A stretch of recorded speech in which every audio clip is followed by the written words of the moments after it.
What's up YouTube? This is Stone of FluidAnimes.com, and today I'm going to be giving you a little one-on-one lesson here on stick figure construction.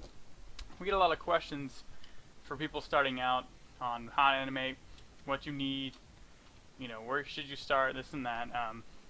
Use a tablet, don't use a tablet. I can tell you, starting out, a good program to get for what we do is Macromedia Flash Professional 8.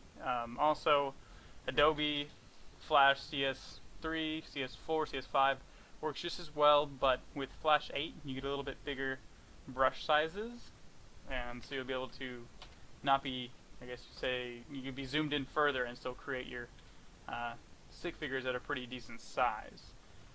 So today we're basically just going to go over a quick overview on how to do basic stick figure construction. Obviously, if you're going to be animating these guys, you're going to want to know how to draw them. And I'll show you, what's good, what's bad in constructing a stick figure, as well as some different tips and tricks on brush sizes, zooming in up here, and smoothing. It's just some questions we get asked pretty frequently. So I'm going to start and create a new layer here. I'm going to go to my brush, and generally what I like to do is be in 100% and select the largest size brush for pretty much a larger stick figure.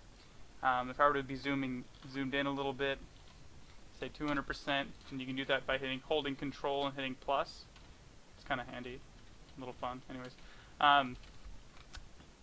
if I was going to be doing smaller stick figures, I would do the same technique I'm about to show you, except on a smaller scale. But for these purposes, we're going to be 100% largest brush size, and I'm just going to dot my screen here and give my character a head. If you already have a line background established, I'm basically going to be setting his feet down there, or if you didn't have a line background, you could just move his head down and start him from the bottom of the stage there. So what I'm going to do next, I'm going to zoom in 200%, and a pretty good brush size, I guess proportion for his body, is going to the third or fourth brush size here. After you've zoomed into 200%, I'm just going to go to the third one and take a look and see how that looks. And that looks pretty good. Now what I'm doing when I'm drawing this is I have my right hand on my tablet, my pen, and my left hand's on Control Z, so I can just keep going back and forth if I don't like it, back and forth until I get it right. Now you want about equal distance, it doesn't have to be exact, but about equal distance from head to waist, from waist to the ground. But the key thing to always remember is draw things in portions. Like, you didn't see me go and try to draw my whole stick figure all the way down, because what happens is if you don't like one little tiny part of it, you have to get rid of the whole thing. I usually like to draw joint to joint. So like neck to waist, from waist to knee, and knee to foot. Another good rule of thumb, if you're just in a more relaxed position, the edge of your head should be about where your toe is. Otherwise, your guys will be more in an attack-like position. So I'm going to do the same thing over here. Waist to knee, knee to foot. And then for his arms, I'll do shoulder to elbow, and then elbow to hand. And this guy's pretty proportionate, pretty decent size. He's not too rough and sketchy. If you want to change up your style a little bit of your brush stroke, what you do is have your brush selected, and you can change your smoothing. I like to use 25 smoothing. It allows you to be a little more precise, as well as not being too rigid. If you go to 0, it's going to be very precise, but you're going to be very, rigid, I guess you could say. It's not going to smoothen out your edges. But if you go too high in your smoothing, it's going to try to correct your brush strokes. So you can see I'll try to draw a character here, and you notice as I finish my stroke it kind of changes what I actually put, which can be good and bad.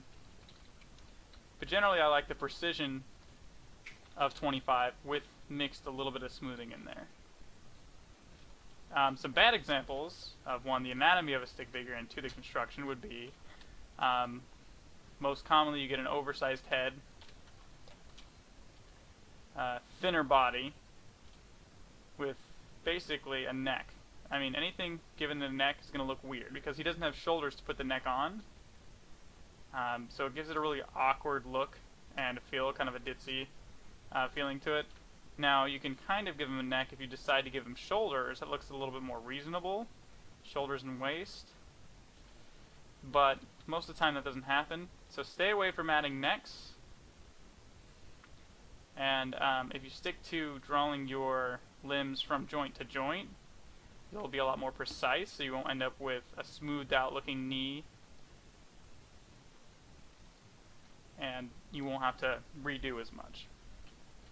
But all in all, if you follow this basic proportions here, your head should be about, or your body should be about a third of the brush size down, or a little bit less, depending on what you want to do here, when you zoom twice as much in. So, back to what we did in the beginning, had the larger size brush, had 100%, then I zoomed in to 200%, and I took the 300, or the third brush size for his body. Alright, that about wraps it up for today's quick tutorial on stick construction and a little bit of anatomy thrown in there. Stay tuned to Fluid Anims TV, and we'll be having these updates regularly. See ya!